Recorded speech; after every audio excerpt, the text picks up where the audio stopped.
Olá, oi gente. Espero que seja tudo bem aí com vocês. Vamos para mais uma aula aberta do nosso canal do Ashram. Para quem não conhece, toda quarta-feira, às 12h15 do horário de Brasília, nós lançamos uma aula aberta, né, neste canal. E eu sou o João Carlos Barbosa Gonçalves. Esta aula aqui está sendo gravada, então a gente vai lançar nesse horário, mas não estarei ao vivo. E o tema tem sido, né, e é hoje yoga, e nós vamos falar hoje a partir de uma definição de yoga presente num texto tântrico chamado Marini Vijayottara Tantra, né? Então, as abordagens de yoga são muitas, todo mundo que estuda yoga de um ponto de vista histórico, né, além do técnico, da prática, vamos dizer assim, pessoal, né, mas que entende o yoga como algo a ser estudado, que tem a sua história, que tem os seus personagens, né, que tem a sua sociedade, sabe, né, que yoga é muito vasto, no sentido de que é plural, há muitas tradições, há muitas maneiras de entender o yoga, há muitas maneiras de definir, né, e claro, de praticar também, né, e toda vez que nós recorremos a uma definição de yoga, aqui no nosso caso especificamente, jamais para normatizar o yoga, para dizer que o yoga deve ser desse jeito ou ser daquele outro jeito, né? A nossa abordagem histórica, filosófica, quando nós recorremos aos textos antigos em sânscrito, ela sempre procura trazer um aspecto descritivo, né? Vamos descrever no sentido de vamos observar como essas pessoas que escreveram, que compuseram e transmitiram esses textos, né, entendem o que é yoga. Jamais para nós dizermos, olha, está aqui no texto do século VII ou do século VIII depois de Cristo esta definição, portanto, o que existir diferente disso não é yoga, né? Não, isto é um jeito de ser yoga, né? O que existe diferente disso pode estar ali fundamentado, pode ser legitimado por uma obra antiga, ou pode não ser, né? Isso é uma outra coisa. Isso a gente pode entrar num outro campo de discussão, que seria uma discussão ética bastante complexa, né? Como normatizar do yoga, mas principalmente para que normatizar, né? Qual é a finalidade de fazermos isso? De dizer que este é o certo, este é o errado, esse existe, esse não existe, esse existiu, esse deixou de existir, de um ponto de vista daquelas ideias que pretendem trazer junto a isso adjetivos do tipo o yoga está decadente ou a prática de yoga não é mais como antigamente, como se nós pudéssemos estar ali há 12 séculos atrás, né? Então, todos esses campos nós estamos fora, né? Da normatividade, do antigo é que era bom, não quer dizer que a gente acha que o moderno é que é bom também, né? Yoga é uma prática baseada em certos argumentos filosóficos, em teorias do conhecimento, há uma cosmologia pressuposta ali, e nesse sentido, quando nós falamos de yoga, nós estamos falando de algo que é cultural, né? Portanto, não existe o yoga de ponta, né? Não existe o mais moderno ou melhor, não existe aquele que foi desenvolvido em tal lugar, ou tal lugar é o melhor. Isso tudo é uma maneira apenas de iludir as pessoas e de se auto-iludir, né? As práticas culturais, elas existem da maneira que elas são, considerando sempre que elas não são estanques, que elas não são estagnadas, né? Práticas culturais, elas são mutáveis, elas estão sujeitas à dinâmica das sociedades, à dinâmica da história, e não há um fim, né? Não há um apogeu, não há um momento em que nós possamos dizer, este é o apogeu de tal experiência mística, neste momento ela foi melhor para aqueles personagens, para aquele cenário, né, dentro daquele contexto. Dito isso, né, a gente pode então entender para que a gente lê uma definição de yoga. Para saber como alguém definiu yoga, para saber como alguém de dentro dessa cultura, num contexto da sua história, da história de uma forte literatura língua sânscrita, como isso está definido. Esse texto aqui que eu vou abrir com vocês, né, que é o Malini Vijayotara Tantra, né, o livro, né, que eu tenho, a edição que eu tenho é essa aqui. Então, ele está aqui no capítulo 4, né, e a gente vai ver essa definição que está aqui na nossa tela, né? É uma definição conhecida, né, de quem estuda esses assuntos, mas não muito popular. É do capítulo 4, o texto se chama Malini Vijayotara Tantra, trata-se do Tantra, da ascensão, do apogeu, do enaltecimento, do triunfo da Malini. Malini é a deusa em exaltação aqui, e ela é um princípio linguístico, né, um princípio da linguagem. Eu já volto a falar dela. Então, o Tantra, né, que mostra, né, o triunfo, né, no sentido de a sua soberania, né, a sua autonomia, a sua força suprema. Yogam ekatvam ichanti vastuno niena vastuna yad vastu jneyam ityuktam. É até aí que nós vamos ler, né? Então, nós temos aqui essa definição que está traduzida aqui. Yoga é definido como a unidade de uma realidade com outra realidade, a qual deve ser conhecida. Né? Em sânscrito, nós temos yogam e chanti, né? Definem yoga, né? Essa forma passiva que eu traduzi aqui. Yoga é definido. Definem yoga como unidade. Eka quer dizer um, tva é um sufixo que dá a ideia de idade, que dá a ideia de coisas abstratas, né? O um, a unidade. Eka, ekatvam. A unidade. Vastuno, niena, vastuna. Vastu é uma palavra que significa coisa, no sentido de coisa genérica, coisa, mas pode ser também objeto, pode ser realidade, como eu traduzi aqui. Vastuna, vastuno, é de vastuna, quer dizer, então, de coisa, niena vastuna, com outra coisa, né? Então, aqui a gente tem um caso genitivo, para quem conhece um pouco de sânscrito, ligado a ekatvam, então, unidade de algo, niena vastuna, anya é outra, com outra, o caso instrumental, com outra coisa, com outra realidade.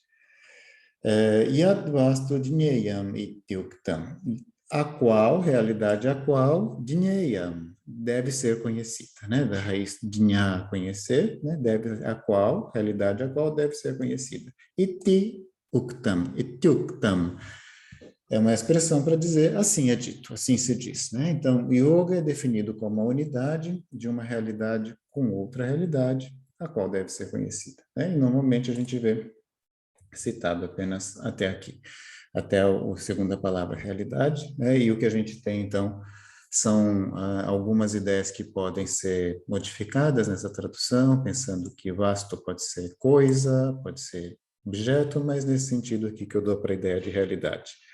E aí nós vamos ver, né? Então, ficamos aqui com essa frase memorizada: yoga é a unidade de uma realidade com outra realidade, né? Essa afirmação, ela pode ser lida de duas formas diferentes, pelo menos, né, no sentido de duas grandes categorias interpretativas que podem ter, então, inúmeras derivações. A gente pode pôr na noção da realidade essencial, né, a unidade, ou pode pôr as duas realidades. O que que eu quero dizer com isso? Há abordagens que dirão que unir duas realidades, né, é impossível, porque no mundo só existe uma única realidade, né? Então, quando a gente está falando da unidade de duas realidades, nós estamos falando de um ponto de vista que envolve uma ideia de que há duas realidades de fato que vão ser juntadas, né, que vão ser unidas, fundidas, que uma vai se absorver na outra e isso vai se tornar uma unidade, ou sempre houve, sempre existiu a unidade, e o que nós vamos fazer não é juntar duas realidades, é perceber que existe uma unidade que já une as duas realidades, né? São duas ideias filosóficas bastante complexas, né, que envolvem Agora a gente pensar de que realidade ele está falando, né? De tudo, claro, né? A gente está falando num sentido de um corpo de tradições que vão pensar o universo, mas primeiramente nós estamos pensando aqui de um ponto de vista que se estabelece a partir da ideia de processos meditativos, de processos contemplativos, processos de introversão, porque a gente está lidando aqui com o mundo da consciência, né? As pessoas aqui nesse Tantra e nessas tradições se preocupam com consciência, né? A nossa consciência, o que é a nossa existência se não consciência, né? O que é a existência do mundo se não consciência? É disso que falam esses textos relacionados a Yoga, a Tantra, de uma maneira geral, Vedanta, e estamos preocupados aqui com a mesma coisa de sempre, né? O que é o meu ser, né? Numa linguagem que eu não gosto muito de utilizar para não causar ruídos, né? Mas para quem está tomando contato a primeira vez com esse tema, a gente pode pensar a ideia de alma, mas causa ruídos, porque isso se conecta a outras tradições, a outros pontos de vista, e isso causa muita confusão para o entendimento das especificidades, né? Das particularidades do pensamento indiano. O conceito, então, aqui é a consciência, do ponto de vista da minha individualidade, é uma coisa. A outra coisa que vai ser unida é a consciência do ponto de vista da universalidade. Essa consciência que a gente diria, então, uma consciência una e que para alguns vai ser entendida como uma consciência divina, né? Aqui, neste texto, né, a gente tem o costume de ler, a gente, quando eu digo eu e a maneira como nós fazemos, na maior parte das vezes, os nossos estudos, de uma maneira não dualista, né, que é entender que essa consciência que nós somos, essa individualidade que nós somos, ela é um aspecto limitado, né, materializado também, desse princípio de consciência universal. Então, essa força que se manifesta por meio da individualidade sua, dele, dela, de cada um de nós, de cada ser que tem consciência e senciência, né? De cada, então, subjetividade, seja no nível minúsculo, pensar na subjetividade de um, um ser animado, mas que não tenha a cultura, não tenha a linguagem verbal, né, qualquer que seja, então uma bactéria, um inseto, ali a gente vai pensar no conceito de subjetividade do ponto de vista do pensamento indiano. Tudo que então tenha é isso que nós chamamos de vida, né? Inclui vegetais, e nós vamos ter que pensar de uma maneira bastante complexa em tudo isso, né? E não biológica, mas bastante complexa do ponto de vista de que forma a consciência está estabelecida em todos esses campos da nossa vida. Isso vai incluir minerais, isso vai incluir mais adiante, não vamos entrar nessa complexidade aqui, mas vai incluir aquilo que nós processamos sinteticamente também, aí a gente sai totalmente do campo que nós consideraríamos como subjetividade, entra no campo da objetividade, de coisas inanimadas, e nós vamos ver que a consciência também está ali presente, né, na forma de uma inteligência que sustenta a existência material dessas coisas, né? Não estamos falando de uma energia, poderíamos pensar em energia apenas como uma dimensão de mediação, de um primeiro contato com o assunto, mas a palavra energia é muito vaga. Estamos falando da consciência que se manifesta de forma subjetiva em indivíduos que chamamos de animados e de forma objetiva naquilo que chamamos de inanimados, mas é a mesma consciência, é o mesmo princípio. Portanto, quando a gente diz yogam ekatvam, yoga é a unidade, yoga, então, é a obtenção dessa percepção, é a obtenção desse estado de unidade, dessa compreensão num sentido não só mental, mas a compreensão num sentido visceral, né? De que coisas diferentes, de que duas realidades, no caso, então, a minha consciência enquanto indivíduo e a consciência que habita o cosmos são uma só, né? E nesse ponto de vista nós temos uma leitura não dualista, né? Ou monista, como muitas vezes nós dizemos. O não dualismo é justamente entender que não há duas realidades que vão ser juntadas, que vão ser unidas. Elas já são unas. O que me falta é perceber a existência desse princípio comum que é o subjacente a todas essas realidades, ou seja, essa essência, essa natureza cônscia ou consciente do universo. Então, voltando aqui para a nossa afirmação, que nós estamos lendo de um ponto de vista não dualista, né? Nós estamos lendo Yoga Ekatvam Ichanti, dizem que yoga é unidade, Ekatvam. E vejam, a morfologia do sânscrito é muito clara. Ekatvam é um termo para uma ideia abstrata, não é um termo para uma ação. Então, não é o ato de unificar, não é o ato de tornar uno, mas é a unidade, né? É a unidade no sentido da abstração, daquilo, então, que é um estado de existência abstrato que subjaz as coisas que são duais, que são múltiplas.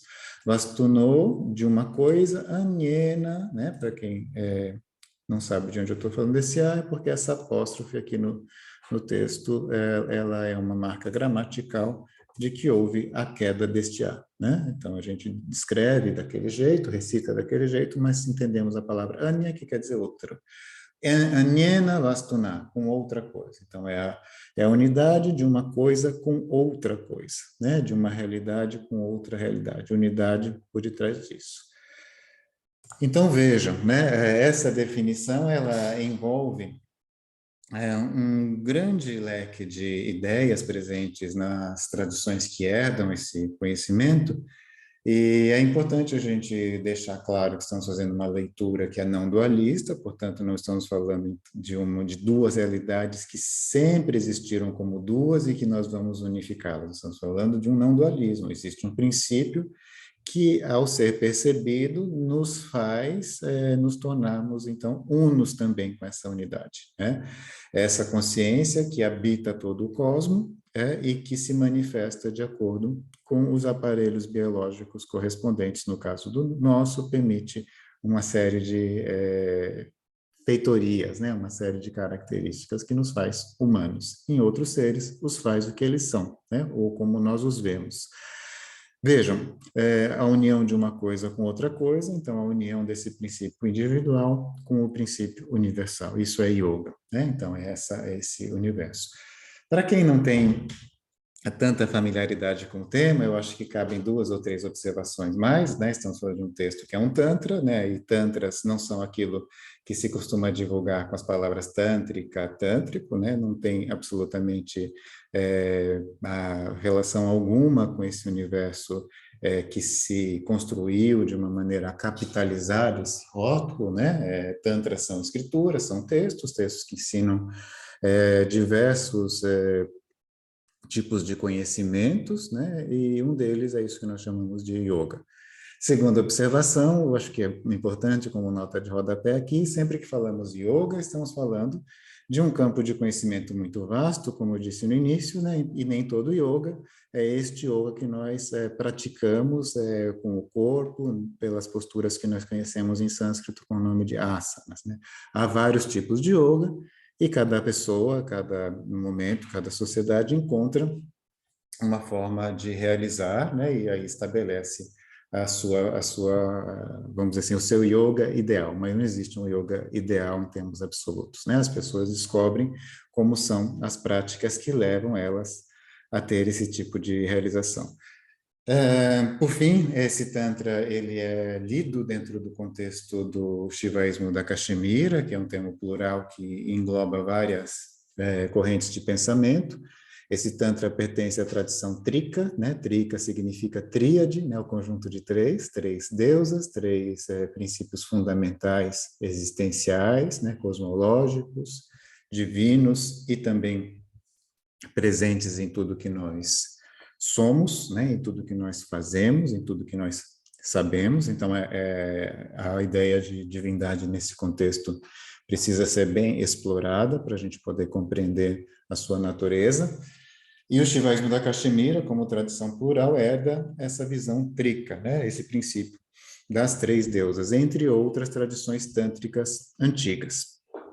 Então, quando nós pensamos em Shivaísmo da Caxemira, é um conjunto de vertentes entre elas Trika, né, da qual a gente está apresentando essa pequena passagem, né, deste Tantra, deste texto, considerado revelado de acordo com essa forma de pensar, e que foi base para uma obra muito importante dentro do contexto do Shivaísmo da Caxemira. A obra chama-se Tantra Aloka, né, o Tantra Aloka foi composto por Abhinavagupta, né, uma figura fundamental que nasce, né, e vive na virada do século X para o século XI. Vejam, essa definição que eu queria trazer hoje para vocês, né? Espero que tenha alguma utilidade para suas reflexões, para suas práticas. E, enfim, é isso. Obrigado por terem assistido. Nós queremos, né, seguir com os nossos vídeos semanais, né, e outras novidades e outros trabalhos e tudo mais. É importante que façam aquelas coisas que se faz, né, no YouTube, sigam, curtam, sigam o canal e recomendem, né? Para nós é muito bom porque mantém o canal ativo, né? Faz com que o canal faça sentido. Gente, muito obrigado por terem assistido e até breve.